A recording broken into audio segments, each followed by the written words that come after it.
திருச்சி எப்படிப்பட்ட மாவட்டம்? நமது இடையிலே மாண்புமிகு அம்மாவர்கள் இருந்த மாவட்டம், இந்த கோட்டையாக இருந்த மாவட்டம். இந்த 2 தேர்தலில் நாம் ஏன் வெற்றி வாய்ப்பு இழந்தோம்? நமக்குள் கருத்து வேறுபாடு இருக்கின்ற காரணத்தினால், யார் ஒருவருக்கு வாய்ப்பு கிடைத்தாலும் மற்றவர்கள் எல்லாம் அதை ஏற்றுக்கொள்ள மறுக்கின்ற காரணத்தினாலே தான் நம்ம அந்த வெற்றி வாய்ப்பை இழந்து விட்டோம்.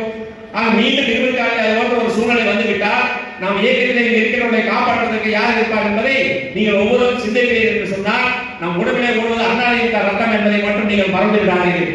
துரோக ரத்தம் கிடையாது, தியாக ரத்தம் ஓடிக்கொண்டிருக்கிறது ஒவ்வொருவருக்கும். அப்படி இருக்கின்ற போது இந்த இயக்கத்தை வெற்றி பெற வைக்க வேண்டும் என்பதுதான் நம்முடைய எண்ணமாக இருக்க வேண்டும் ஒழிய யாருக்கு வாய்ப்பு கொடுக்கின்றார்கள், பொதுச்செயலாளர் யாருக்கு வாய்ப்பை கொடுத்தாலும் நமக்கு தெரிந்ததெல்லாம் பொன்மனச்செம்மல் புரட்சித் தலைவர் எம்ஜிஆர் அவர்கள், மாண்புமிகு அம்மா அவர்கள், கழக பொதுச்செயலாளரான எடப்பாடியார் அவர்கள், அதற்கு மேலாக இரட்டைகளை மட்டும்தான் நமக்கு தெரிய வேண்டும். யார் வேட்பாளர், யார் நிற்கின்றார்கள், யாரை பற்றியும் நாம் கவலைப்படப்பட வேண்டிய அவசியமே இல்லை.